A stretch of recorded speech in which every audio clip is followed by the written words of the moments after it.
আপনি বের হয়েই দেখবেন অটোরিকশার জাম লেগে পড়ে আছে।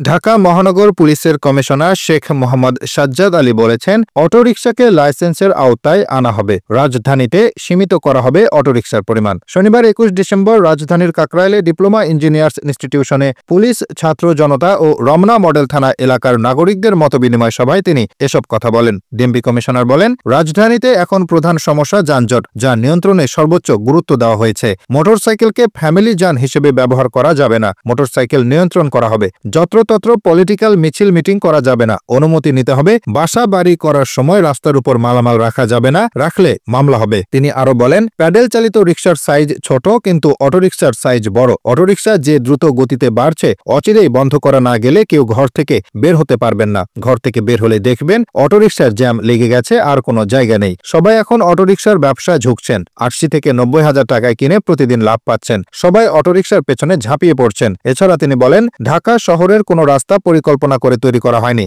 যত্রতত্র রাস্তা করে তার পাশে বড় বড় বিল্ডিং করে বসবাস করছে। সবাই যদি নিচে নামে তাহলে দাঁড়ানোর জায়গাও হবে না। অ্যাম্বুলেন্স, ফায়ার সার্ভিস ঢুকতে পারে না। ইদানিং যুক্ত হয়েছে ব্যাটারি চালিত রিকশা। ডিএমপি কমিশনার বলেন, রাজনৈতিক ও ধর্মীয় দলের যত্রতত্র মিটিং মিছিল, সভা সমাবেশ হলে ট্রাফিকের খুব সমস্যা হয়। কোনো রাস্তা 1 ঘন্টা বন্ধ থাকলে এর রেশ কাটতে 7 থেকে 8 ঘন্টা সময় লেগে যায়। এজন্য রাজনৈতিক ও ধর্মীয় দলের মিটিং মিছিল এবং সভা সমাবেশ রাস্তার পরিবর্তে বদ্ধ জায়গায় করলে ট্রাফিক ব্যবস্থাপনায় সুবিধা হয়। পাশাপাশি তিনি বলেন, ইদানিং বাড়িঘর করতে গিয়ে দেখা যাচ্ছে কনস্ট্রাকশনের জিনিসপত্র রাস্তার উপর রেখে চলাচলে প্রতিবন্ধকতা করছে। এক্ষেত্রে ডিএমপির আইনে মামলা করার ব্যবস্থা আছে। তবে আমি সে ধরনের কাজে যেতে চাই না। আমি অনুরোধ করব, রাস্তার উপর ইট বালু রাখবেন না, সতর্ক থাকবেন। মতবিনিময় সভায় স্বাগত বক্তব্য দেন রমনা বিভাগের উপ পুলিশ কমিশনার মোহাম্মদ মাসুদ আলম। সভায় অতিরিক্ত police commissioner crime and operations Israil Howlader, অতিরিক্ত police commissioner logistics, finance and procurement Hasan Mohammad Shawkat Ali, অতিরিক্ত পুলিশ কমিশনার